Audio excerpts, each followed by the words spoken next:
And I think the interesting things happen at the interface of disciplines.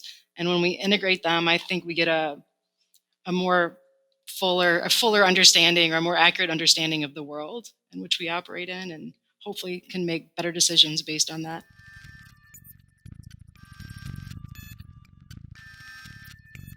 This month, Fourth Space is collaborating with the Loyola Sustainability Research Centre and the Loyola College for Diversity and Sustainability to host a week of online panels and workshops focusing on the environmental crisis, and particularly on the climate emergency.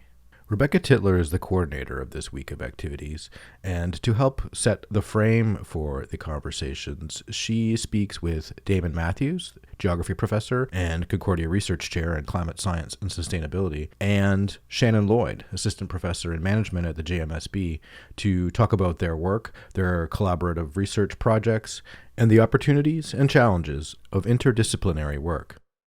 We would like to begin by acknowledging that Fourth Space and Concordia University are located on unceded Indigenous lands.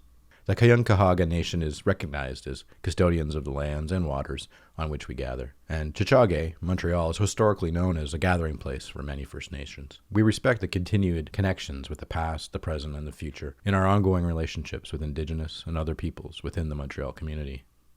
This conversation was recorded in late February 2021.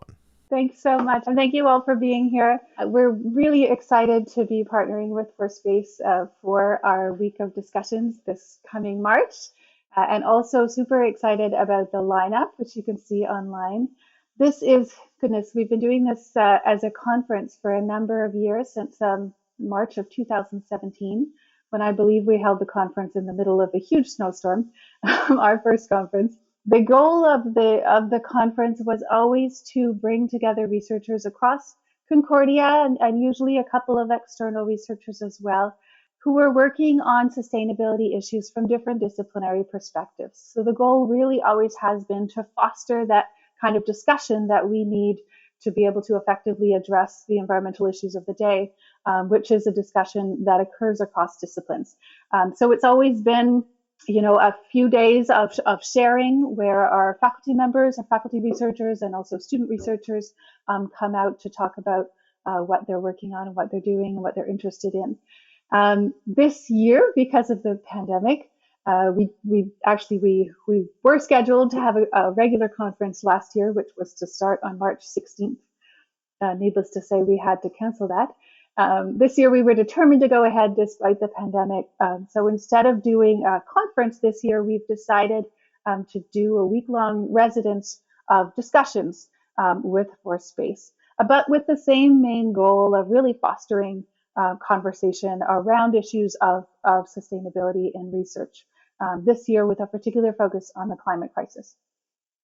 So with that, I would like to welcome our two guests today, Professor Shannon Lloyd and Professor Damon Matthews, and begin maybe just by asking each of you to introduce yourselves briefly and tell us what your research is about. Sure. So first of all, thank you, Rebecca, for inviting me to be part of this conversation. My work generally falls in two areas. First, I develop methods to assess the environmental and social impacts of industrial systems. And second, I study the sustainability practices of corporations. And so I guess the overall goal of my research is to identify initiatives that will actually lead to environmental improvements. Right, and Shannon, if I'm correct, you're also you are officially in the Department of Management in the John Mosson School of Business, but you also are associated with the engineering school. Am I right? That's correct. My background is interdisciplinary by nature, and so I sort of fit in both places. Great. And what about you, Damon? Yeah, thanks, Rebecca, and I'm happy to participate in this as well. My background is actually it's interdisciplinary in the sense of interdisciplinary science, but I do have a fairly traditional scientific training. I did an undergraduate degree in environmental science. My PhD was in atmospheric and oceanic sciences from the University of Victoria. And I sort of came into climate as a focus of study from a desire to use scientific tools and techniques to help solve environmental problems. And so So my background is really in climate modeling and the kind of quantitative analysis of the climate system. Over the 10 or so years I've been at Concordia, I would say my focus has expanded from a purely scientific one to one that does kind of stretch across different disciplines. I have students in my lab that are working on anything from degrowth as a economic solution to the climate problem, to kind of corporate climate responsibility, along with Shannon. Actually, we've collaborated on a number of questions around this recently, to just kind of more kind of scientific modeling questions around quantifying uncertainty in scientific parameters, or using climate models as a tool to develop kind of policy relevant science information. I'd say my main scientific interest right now is around the remaining carbon budget, and this is what I'm going to be speaking about in my keynote. This idea that we have a finite cap on allowable future emissions if we want to stabilize climate, and we want to know what are the factors that determine how large the carbon budget is, and correspondingly how quickly do we need to decarbonize global economic systems in order to achieve or have any chance of achieving the goals of the Paris Agreement. And maybe just for our listening audience, you could expand on what you mean by a carbon budget.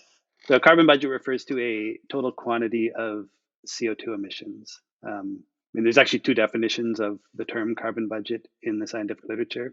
One is the one I just gave you. The other is an analysis of the kind of current state of the carbon cycle and how the carbon cycle responds to emissions, and so budgeting the emissions, the sources, and the sinks of carbon in the Earth system.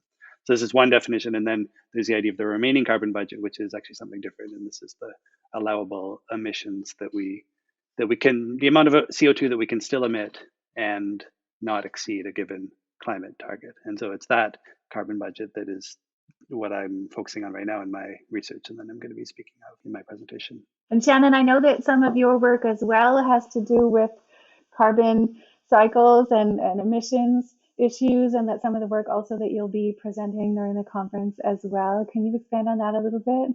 Yeah, sure. Well, I think to give you a good idea of the type of research that I do, it might be helpful to talk a little bit about the projects some of the students are working on in my research group. First would be one of the postdocs, Anders Bjorn. He's working with Damon and I and a few others.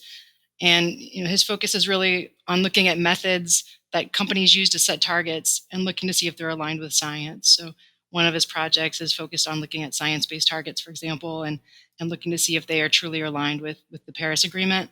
There are a couple of other students, graduate students, Zainab Yousafzadeh and Alaha Fakour, who are looking at using some of the frameworks that we have in more of a prospective way to predict the environmental impacts of different technologies as they emerge. So they're focusing primarily on surface engineering with our Green Surface Engineering and Advanced Materials Network as well. So what they're basically doing is trying to identify, are there ways in which we can more effectively predict environmental impacts so that we can inform the R&D process and end up with greener surface engineering solutions. Another student, Kian Rahimi, is working on integrating blockchain and other technologies into some of the frameworks that we have, such as life cycle assessment or carbon footprinting, to try to better calculate the supply chain footprint. And then one other project that I'll mention is being conducted by graduate student Deb Chatterjee. And he's really trying to understand why companies engage in the different sustainability practices that they engage in. So, for example, why do some firms engage in life cycle assessment and others don't? And another program that we're looking at is the U.S. Green Power Partnership. So why do some firms become members of this partnership, and why don't other firms? And then ultimately, where we want to go with that research is then looking at, well, do these engagements actually lead to better outcomes? So do they reduce the environmental footprint or the carbon footprint of companies that engage in those practices? Right, and those students will be presenting during our week of discussions on the morning of March 18th. But that morning, you'll also be presenting a workshop on a life cycle assessment. So can you maybe expand on that workshop and on life cycle assessment itself a little bit more for our audience who may not be familiar with that terminology? Sure. So first of all, life cycle assessment is an analytical framework that we can use to assess the environmental and increasingly social impacts of product systems or industrial systems from cradle to grave. So from resource extraction through the end of life of the product systems. And it's a framework that's been around since the mid 1990s and continuously improving and increasingly looking at different types of environmental impacts and different types of social impacts. And so the workshop at the conference will really sort of focus on what is life cycle assessment, and we'll use a real world example from a consulting project that I was involved with. We'll use that example to demonstrate the principles of life cycle assessment, but then also to show how it can be used to identify where the biggest environmental impacts are in a product system. So where you might want to focus your efforts if you want to reduce the environmental impact of a product. Generally speaking, I've run this workshop a couple of times.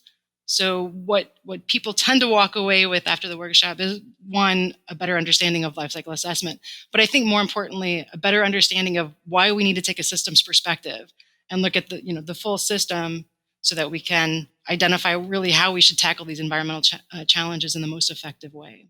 Thank you. And Damon, you mentioned the keynote that you're going to be giving on the Monday afternoon, the 15th. Do you have any preview information about that session, or should we just come and find out when we get there? I mean, I would say come and find out.